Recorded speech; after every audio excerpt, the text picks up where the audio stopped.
Yae Miko's got some issues, and I'm here to talk about them. The main issues that I realized when playing Yae Miko as of the last couple days now that I've had her has to do with her e-casting ability. When you cast her ability, it's a pretty cool animation. It's actually really sick.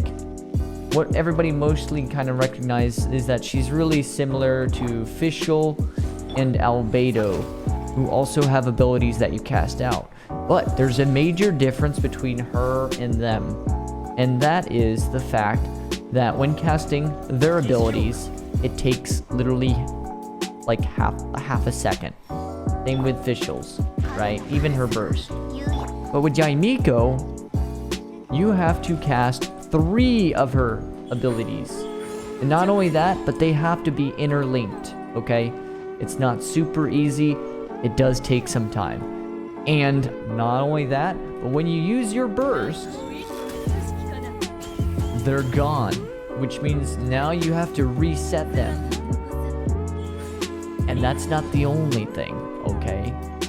When you get your burst, most of the time your E ability won't even be on the field, so you'll have to recast all 3 of them, taking that amount of time, then using burst, then casting them again. This actually takes a lot of time from your team, and in most teams it's not a good thing. I got nothing against the character. I really like her, and I make it work in a lot of teams, but I just want to point out, guys, that's the major issue. What I would do to fix this is increase the duration of her E-casting so that it's on the field longer, much like how Albedo's is on the field for an extremely long time, or like Raiden's is out for like 25 seconds. If they could make it out on the field much longer, that would also help a lot, because when you get your burst and you cast your burst, you wouldn't have to cast 3 of them before you start the burst, right? That would simplify that. Another thing that they could do to address this is, instead of having to cast all 3 of them, why not just cast all 3 of them at once? So like, boom, all 3 of them are out. Good. I mean, I guess I understand what they're trying to do and making it like very fun, but in the end, for people that are trying to get, trying to trim off a couple seconds when they're doing like harder content, this isn't gonna cut it. And I don't really know why the burst has to consume them. I wish they could maybe just stay there.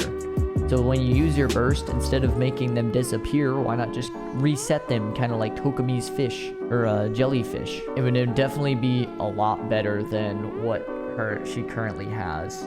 There are a couple other things, like reducing the cooldown of her burst and maybe helping with her energy particle generation. I do notice that she does work well with certain teams, but it's nothing unique. There's nothing really unique about her kit, aside from another tower defense character. Now, if you're a weeb and you're pulling for waifu reasons, I can't blame you, okay? Obviously, I got the character as well. And she is enjoyable in certain teams, but what I really want to point out is she's not really optimal. Like, I use her in a Kujisara Raiden Bennett team, and yes, the damage is pretty high and it's crazy, but honestly, just Raiden hyper carry just a lot faster, just because of one thing. This ability just takes way too long to cast out. It just takes way too long. And then when you use your burst, you gotta cast it out again. It's simple. It just takes too long. Should have been able to see it coming. Should have been able to see it coming, but it's a bummer. It's a bummer. Hope you guys enjoyed it. Let me know what your thoughts are. Is Yae Miko bad? She decent? She mediocre? Or she good? Let me know. I honestly think she's below average. It's kind of a bummer. They've been kind of releasing a lot of Pepega characters recently.